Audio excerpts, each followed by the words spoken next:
시청자 여러분 안녕하십니까? 눈길에 조심하시기 바랍니다. 저는 여러 차례 문재인 정권의 특성에 대해서 표현을 해왔습니다. 첫째, 폐륜 정권. 두 번째, 반역 정권. 세 번째, 실적이 없는 깡통 정권. 네 번째, 뭐든지 때려부시는 철거 정권. 자, 오늘은 또 하나 다섯 번째 조작 정권이라는 명칭을 붙입니다. 월성 1호기 경제성 조작 사건, 울산 선거 개입 조작 사건. 자, 이에 이어서 세 번째 이 김학의 전 법무부 차관 불법 출금 조작 사건. 그 끔찍한 내용이 조선일보의 공익제보 보도로 인해서 세상에 드러나고 있습니다. 한 정권이 이 김학의 전 법무차관의 별장 성접대 의혹이라고 하는 것은 아무리 크게 봐야 개인적인 일탈입니다. 무슨 검찰이 조직적으로 개입한 이런 권력형 사건도 아니고 개인적인 일탈입니다. 그런데 이것을 어떤 적폐검사의 표적으로 김학의를 삼아서 검찰개혁의 희생양으로 삼으려고 했던 문재인 정권. 그래서 대통령이란 사람이 일개 경찰서장처럼 일개 성접대 의혹 사건에 관해서 공개적으로 검찰과 경찰에 조직의 명분을 가지고 수사하라고 얘기를 했던 것이 지지난해 3월 18일입니다. 그로부터 닷새 후에 김학의 전 법무차관은 개인적인 이유가 있어 해외 출국을 하려고 하는데 불법적으로 아무런 형사사건으로 당시 입건되지 않았던 김학의 일반 시민이 불법 서류와 조작으로 출국 금지를 당하는, 인권 탄압을 당하는, 그런데 여기에 현 정부의 친정권, 친문 검사 결이라고 거론되는 인사들이 줄줄이 개입을 했습니다. 참으로 끔찍한 일이 아닐 수 없습니다. 대통령이 손가락질로 지명을 하면 그 사람을 죽이기 위해서 온갖 방법을 동원하는 이 친문 친정권 검사들의 법의식. 제가 네 가지로 핵심적인 인물들을 정리를 해봤습니다. 첫 번째, 자, 월성이나 또는 울산이나 가장 머리에 있는 것처럼, 가장 꼭대기에 있는 것처럼 문재인의 지시가 이 모든 사건의 발단입니다. 자, 두 번째, 자, 그러자 급히 김학의를 출국 금지시켜야 된다라는 아이디어는 당시 법무부에 설치가 된 과거사 진상조사위원회에 정부 측 인사로 파견됐던 당시 법무부 법무실장, 현재 이용구 법무차관입니다. 택시기사 폭행 사건으로 지금도 논란에 휩싸인 인물이죠. 이용구가 아이디어를 냅니다. 그 내용이 전부 다 당시 진상조사위원회의 같은 위원이었던 현재의 더불어민주당 김용민 대깨문 의원이죠. 라디오 인터뷰에서 그때 다 얘기를 했습니다. 이용구 실장으로부터 출국 금지 필요성이 있고 조사단에서 위원회에 요청하면 위원회가 법무부에 권고하고 법무부가 출국 금지를 검토하는 것을 상의하자는 연락을 받았다. 법무부의 과거사 진상조사위원회가 있었고 대검의 그 실무기구인 진상조사단이 있었습니다. 이 기구와 법무부를 다 활용을 해서 모양을 그럴듯하게 갖춰서 가짜 출금 조치를 하자는 것이었죠.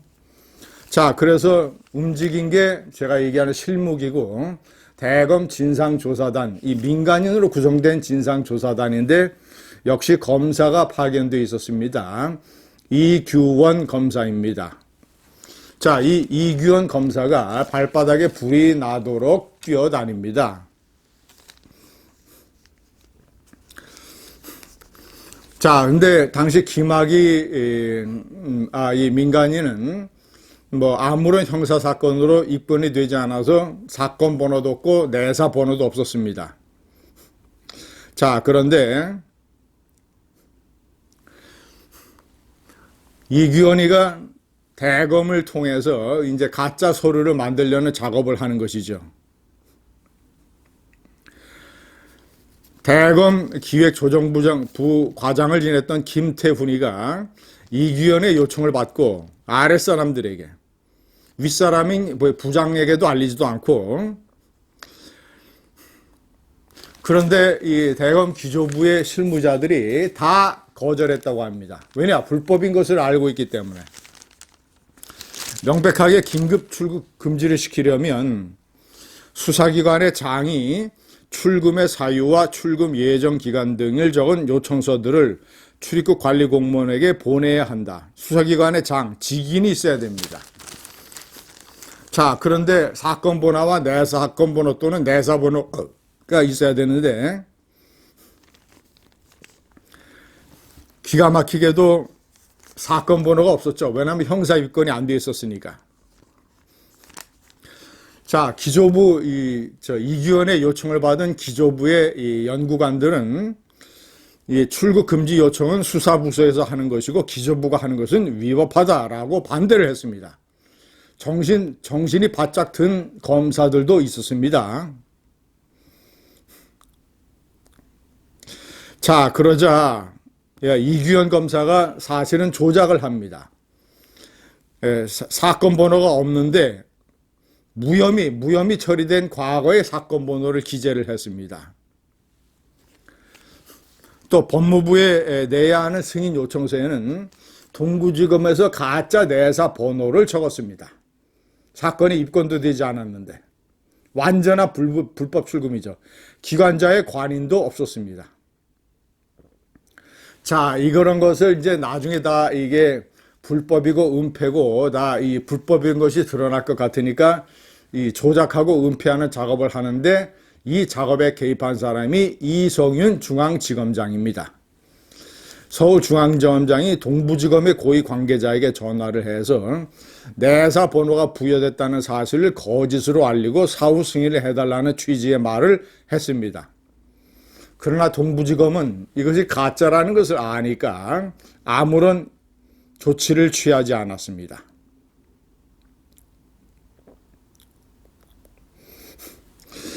이 대검의 기조부장에게 알리지도 않고 이규현 검사의 수족이 됐던 김태훈 과장, 나중에 알게 된 문찬석 기조부장은 이것이 얼마나 심각한 문제가 있는지 판단하고 모든 과정을 다 기록을 해놓으라고 지시를 했다고 합니다. 시청자 여러분, 이게 조작 사건입니다. 낯뜨거운 월성 1호기는 경제성을 조작을 하고 산업통상자원부를 동원을 해서 그 서류들을 전부 다 은폐하고, 울산 선거공작 개입 사건은 송철호를 달성시키기 위해서 사실상 혐의, 김기현 울산시장의 혐의를 사실상 조작하고, 시청자 여러분, 1번 패륜 정권, 이승만 박정희 대통령을 비방 매도하는 2번 반역 정권, 문재인의 뇌에서 공산주의자들이 기어나온 3번째 깡통 정권, 아무런 실적이 없이 그저 이명박 박근혜 정권의 정책을 때려부수는 4번째 철거 정권, 멀쩡한 월성 1호기 발전소 철거하는 철거 정권, 마지막으로 조작 전문 정권입니다. 감사합니다.